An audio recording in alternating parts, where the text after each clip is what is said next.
구약과 신약 다 합치면 66권이 존재합니다. 예, 그것을 뭐 장절과 또 여러 크기로 이제 환산을 또 해놓는 분도 계시던데 뭐 어마어마한 양이죠. 그리고 이것이 이제 기록된 연도를 따져보면 4,000년이 넘는다고 합니다. 뭐 어떤 학자들은 맨 처음부터 문자에 기록된 게 아니라 말에서 말로, 그러니까 구전으로 전해지다가 나중에 이게 책으로 만들어졌다 뭐 이렇게 얘기를 하지만 뭐 정확한 우린 뭐 유래 과정을 다 할 수는 없겠죠. 하지만 하나님께서는 글로 분명히 남기신 것이고, 어쨌든 이 4,000년의 역사를 자랑하는 이 막대한 양의 이 성경. 그런데 신기한 것이 성경을 읽다 보면 성경이 의외로 단순하다. 많은 사람들이 많은 이야기를 하고 있지만 그 원리라고 할까요? 그 원리라는 것이 발견이 되고 그 원리라는 것이 매우 이제 단순한데요. 우리 교회뿐만 아니라 한국 교회 성도들이 제일 좋아하는 말이 사실 신명기 28장에 나오는 그 복이죠. 근데 워낙 좋아하시죠. 뭐 저도 뭐 옛날에 정말 많이 듣고 복 받으려고. 복의 원리를 한번 생각해 보시면 의외로 단순합니다. 뭐 이러면 복 받고 저러면 복 받고 뭐 이럴 수도 있고, 이러면은 복을 못 받고 저러면은 복도 다 뺏어 가시고 뭐 이렇게 생각하실 수도 있지만, 사실 성경에 나오는 복을 받는 방법, 복을 하나님께서는 어떻게 주실까, 의외로 이에 대해서는 간단하게 말을 하고 있는데 하나님이 이렇게 이야기를 하고 계십니다. 우리 함께 27절의 말씀을 같이 한번 읽어보도록 하겠습니다. 27절입니다. 시작. 너희가 만일 내가 오늘 너희에게 명하는 너희 하나님 여호와의 명령을 들으면 복이 될 것이요. 어떻게 하면 복이 된다고요? 명령을 들어라. 듣는다는 것은 경청, 그리고 듣고 따르면 청정, 듣고 아무 소리 안 하고 그냥 아멘 하면서 잘 따르면 순종, 그리고 아예 하나님이 말씀하실 때 엎드려서 아이고 무조건 하겠습니다, 이건 복종. 그렇죠? 경청, 청정, 순종, 복종. 하나님이 원하시는 것은 이제 순종이죠. 그렇죠? 듣고 마음에 아멘으로 따르는 겁니다. 그렇죠? 하기 싫은데 순종해라. 그래도 복을 받는다. 이런 얘기 예전에 이제 목사님들이 잘하시고, 그 다음에 억지로라도 하면은 하나님이 복 주신다. 뭐 이런 얘기 들어보셨죠? 예. 그 부흥의 강사들, 기도원 강사들 이렇게 말씀 많이 하셨습니다. 그런데 그 틀린 말이죠. 하기 싫은데 하면 복 주는 건 맞는데 하기 싫은데 순종하면 복 준다는 틀린 말입니다. 왜냐하면 순종은 하기가 좋아서 하는 거예요. 이해되세요? 그냥 복종이죠. 하기 싫은데 하는 거는 내가 정말 하기 더럽게 싫은데 막 한다. 그럴 수밖에 없는 이유가 뭡니까? 복종은 누가 하죠? 절대 권력자 밑에 있는 힘이 하나도 없는 뭐 노예 같은 그런 사람들이 하는. 그러니까 우리가 하나님의 종이기 때문에 무조건 그냥 싫어도 해. 복종하라는 거죠. 근데 하나님이 원하시는 것은 복종이 아니라 뭐죠? 순종입니다. 순종은 듣고 따르기로 마음을 먹고, 그리고 그 말씀을 이해하려고 노력하는 게 이게 순종입니다. 예를 들어봅시다. 예수님을 한번 열어보죠. 순종의 모범을 보이셨죠. 예수님의 순종의 모범이 가장 빛났던 장소는 겟세마네입니다. 그 겟세마네에서 예수님께서 순종하시려고 했었을 때 하나님께서 말씀하시는 명령은 십자가에 가서 죽어라. 그죠? 예수님이 십자가에 오르시기까지 갈등이 있었습니까? 없었습니까? 분명 있었죠. 그런데 어떻게 합니까? 하나님 앞에 자기 자신의 내면에 나오는 그 의문들과 이런 것들을 이렇게 막 내려놓는 작업들 이렇게 많이 하시고, 그리고 그렇게까지 이제 제자들 앞에서 땀이 피가 되도록 기도를 하셨다는 건 뭐냐면, 이해하려고 되게 노력하신 거예요. 하나님의 뜻이 뭔지, 아버지의 뜻이 뭔지 이해하려고, 그리고 기쁨으로 그것을 감당하려고 하는 순종의 모범을 보이신 거죠. 그래서 때로는 우리가 하나님의 뜻을 다 알지 못하고, 우리가 어떻게 알겠어요, 그죠? 우리가 보는 그 시간과 장소는 한계가 있기 때문에, 하나님은 장소와 시간의 한계를 뛰어넘으신 그 계획을 무한하게 가시고 계시는 그 하나님을 우리가 다 이해할 수는 없겠죠. 그래도 하나님의 뜻을 알고 하나님의 뜻을 이해하기 위해서 몸부림치고, 그래서 그 계속 하나님 앞에 기도하는 이유는 순종하기 위해서다. 순종하기 위해서다. 왜냐하면 순종하면 하나님께서 복을 주신다는 확실한 아주 단순한 명제가 성경에 계속해서 반복되어 있기 때문입니다. 이 이야기는 이제 신명기 이후에도 계속 나옵니다. 순종해라, 순종해라, 복 받는다, 복 받는다. 들어라, 들어라, 복 받는다, 복 받는다. 계속 나옵니다. 자, 그렇다면은 순종하며 복을 받는데 이 순종의 과정은 도대체 어떻게 되는 것일까? 물론 내가 오늘 하나님 앞에서 내가 얘기 잘 듣고 그냥 복 받으니까 부족해야지, 이렇게 단순한 시스템으로 생활을 하시는 분도 계시겠지만, 사실 똑같은 상황 속에서 하나님이 원하시는 것과 원하지 않는 것을 구별하는 것도, 그걸 분별이라고 그러죠. 분별하는 것도 되게 힘들고, 분별을 한다고 해도 그것을 받아들이는 과정도 결코 쉽지 않죠. 그리고 받아들여서 그것을 여러 갈등에도 불구하고 삶 속에서 행해내는 과정도 결코 쉽지 않은 것이 이게 순종인데, 하나님께서는 이 모든 인간의 딜레마와 우리가 가지고 있는 모든 시스템을 알고 있었기 때문에 순종과 복, 불순종과 저주에 대한 일종의 상징적인 행위를 이스라엘 백성에게 보여주십니다. 이를 통해서 순종의 과정과 순종의 결론, 뭐 이런 것을 얘기하고 싶으셨던 거 아닌가, 저는 그렇게 생각하는데, 뭐였냐면 바로 이겁니다. 우리 함께 29절의 말씀을 같이 한번 읽어보도록 하겠습니다. 시작. 내 하나님 여호와께서 내가 가서 차지할 땅으로 너를 인도하여 들으실 때에 너는 그리심산에서 축복을 선포하고 에발산에서 저주를 선포하라. 도착하면 거기에 그리심산도 있고 에발산도 있다. 모세가 거기 가보지도 않았는데 어떻게 알았는지 잘 모르겠어요. 그죠? 아마 뭐 하나님께서 뭐 말씀을 주셨겠고, 그다음에 그 느보산 위에 올라가서 다 보면서 아마 저 산 뭐 그랬을 수도 있고, 아니면 정탐꾼 얘기를 듣고 그럴 수도 있고, 어쨌든 뭐 하나님이 정확한 장소를 이렇게 딱 정합니다. 어디냐면은 에발산과 그리심산. 근데 이 장소를 좀 더 구체적으로 얘기를 하는데 30절에 보니까 모래 상수리 나무, 길갈 맞은편 모래 상수리 나무 곁. 모래 상수리 딱 하면 기억나시는 게, 아브라함이 맨 처음에 와서 세겜 옆에 있는 모래 상수리 나무에서 하나님 앞에 뭘 했죠? 예배를 드렸죠. 예. 아마 뭐 그 즈음이 아닐까, 뭐 제 생각은 그런데, 어쨌든 그 모래 상수리 나무 곁에 있는 두 산에서 이 퍼포먼스를 하라고 얘기합니다. 어떤 퍼포먼스냐면, 한쪽 산 그리심산에 올라가서 백성들을 세우고, 또 한쪽 산 에발산에 올라가서 백성들을 이제 두 짝으로 세우죠. 그리고 그는 한쪽을 향하여서 막 축복을 쏟아놓고 한쪽을 향하여서 저주를 막 쏟아놓습니다. 그리심산은 그래서 축복의 산, 에발산은 무슨 산이 되죠? 저주의 산.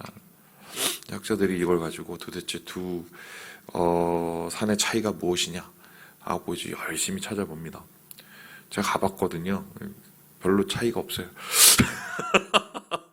뭐 이쪽 산이 막 아름답고 저쪽 산이 뭐 그런 것도 아니고, 그 하나님이 축복했던 산은 막 나무가 우거지고, 하나님이 저주한 산은 막 다 빡빡산이 돼버리고, 아니더라고요. 아니고, 또 두 번째는 그렇게 또 막 해석을 합니다. 거기 이제 자손들을 따로따로 세웠어요. 뭐 유다 지파는 이쪽, 뭐 스불론 지파는 뭐 저쪽, 막 이렇게 따로 세웠는데, 그 세운 자손들을 이렇게 놓으면서 야 이거는 하나님이 좋아하는 그 자손, 이쪽은 하나님이 조금 그렇게 생각하는 자손, 이렇게 해서 하나님께 구분을 져서 하나님은 역시 정통을 좋아하시는구나 이러면서 이제 우리나라 장로교도 정통 장로교죠. 정통이 중요하다. 뭐 이렇게 또 얘기하시는 분들이 이제 간혹 있는데 그것도 뭐 별로 좋은 해석도 아니고 안 그런 케이스에 또 이 배열들이 꽤 있단 말이에요. 거기에 이제 그렇다면 이거는 이렇게 보는 게 맞습니다. 임의죠. 임의. 무슨 소리냐? 내가 이쪽 산에 갈 수도 있고 내가 저쪽 산에 갈 수도 있어요. 그리고 겉으로 볼 때는 그리심 사이나 에발 사이나 크게 차이가 나지 않을 수도 있어요. 그런데 이게 잘 생각을 해보면 우리의 삶 속에서도 똑같습니다. 무슨 소리냐? 이쪽이 이제 순종하는 길이고 이쪽이 불순종하는 길이라고 한번 생각을 해봅시다. 물론 인생 살면서 이게 딱 드러날 때가 있죠. 예를 들어서 이건 정말 하나님 싫어하는 거. 예? 이거 너무나 자명한 그죠? 그런 경우가 있긴 하지만 제가 살아보니까 대부분의 경우는 애매모호할 때가 많이 있습니다. 이게 조금 더 난 것 같은데 요거는 조금 아닌 것 같은데 근데 요걸 하면은 조금 더 내가 나아질 것 같고 막 이런 진짜 수많은 이제 갈등들이 존재합니다. 그래서 이제 그때야말로 이제 하나님의 뜻을 묻죠. 하나님 원하시는 게 뭡니까? 주님이 원하시는 길이 뭡니까? 하나님께서 바라시는 나를 통해서 바라시는 게 뭡니까? 우리는 이제 최선을 쫓아가는 거죠. 그렇죠? 내가 할 수 있는 최선, 최상이 아니라 최선을 쫓아가는 거예요. 이게 이제 그리스도인의 삶의 방법인데 겉으로 보기에는 별로 차이가 나지 않을 수 있거든요. 이거 해도 될 것 같거든요. 이 정도는. 그리고 겉으로 보기에는 그렇게 했던 사람들의 모습을 보면 별로 차이가 안 나는 것 같거든요. 네. 뭐 이거 하나 좀 비슷한데? 겉으로 보기에는 그런 것 같거든요. 그런데 나중에 이 상황을 보면 하나님께서 복 주시고 복수시하는 게 아주 명확하게 구분이 되죠. 그리심산은 하나님이 복을 말씀하신 산이 되고 에발산은 저주를 말씀하신 산이 된단 말이에요. 그러니까 이 기준은 뭐냐면 보이는 게 아니라 말씀이에요. 하나님의 말씀이 그 복과 저주의 기준이 되고 하나님의 말씀이 순종과 불순종의 기준이 되는 겁니다. 그래서 삶에서도 가끔씩 이제 청년들도 물어보고 그러는데 목사님 하나님 뜻이 뭐냐고 딱딱 이렇게 뭔가 저를 이제 가지치기를 해주기도 해요. 가지를 다 쳐주고 야 이건 아니고 제가 해봤거든요. 요거는 아닌 것 같아. 요거 해라. 그러면 그 청년들이 맨 처음에 되게 좋아합니다. 요거 해야지. 두 번째도 이제 와서 하면 좋아하게 시겠죠. 세 번째, 네 번째 나중에 안 옵니다. 왜 안 올까요? 힘들죠. 힘들죠. 그리고 진짜 굉장히 중요한 것들, 자기 인생에서 굉장히 중요한 선택, 예를 들어서 뭐 남자를 선택한다든가, 배우자를 여자를 선택한다든가, 아니면 뭐 직장을 선택하다. 그럴 때는 절대 안 옵니다.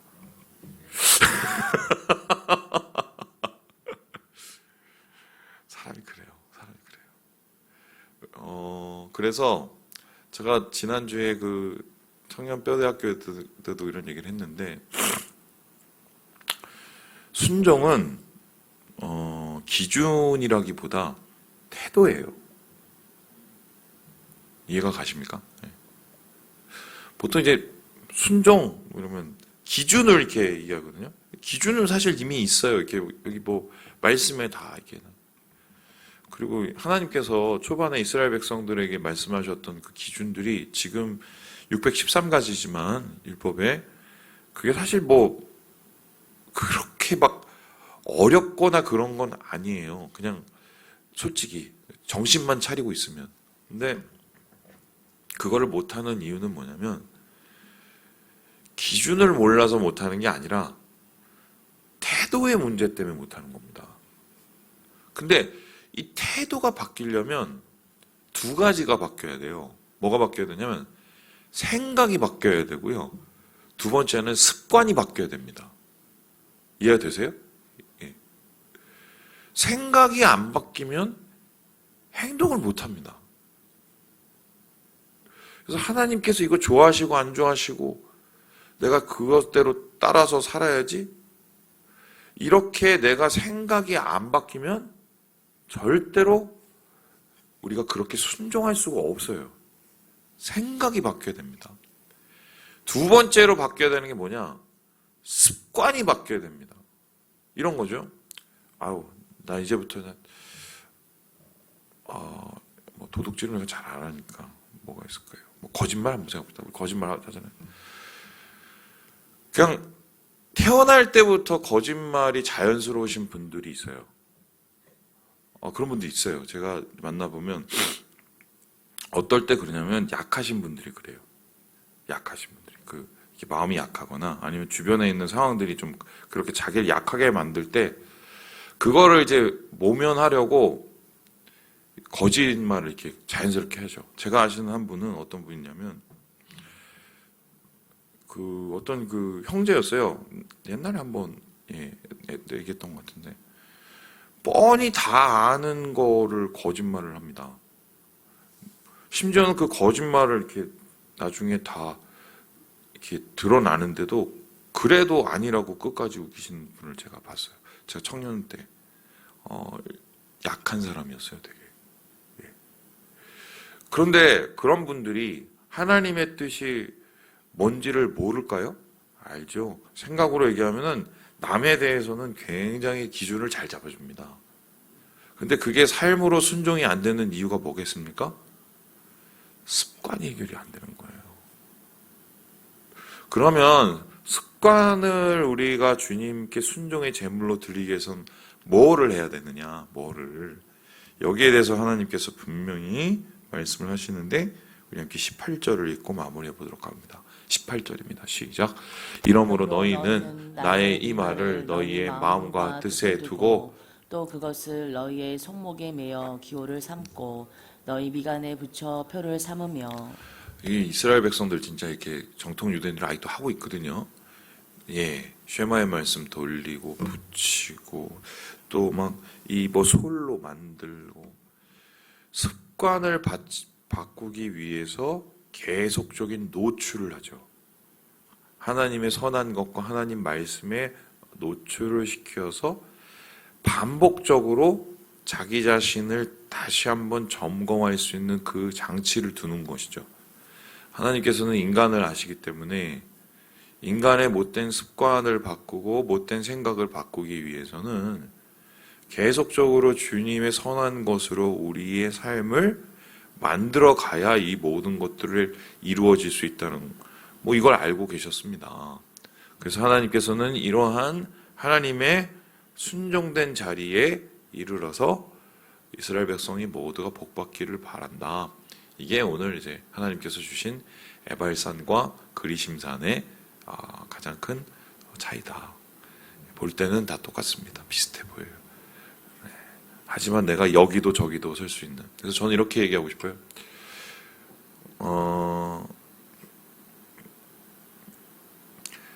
백지장 한 장의 차이가 나중에 어마어마한 결과를 낼 수 있다. 이게 순종과 불순종에 대한 저는 얘기라고 생각합니다. 주님 안에서 오늘 여러분 살아가시면서 순종하시고 주의 말씀에 자신을 끊임없이 노출하시고 하나님의 은혜로 복받는 오늘 하루 되시길 주님의 이름으로 축원합니다.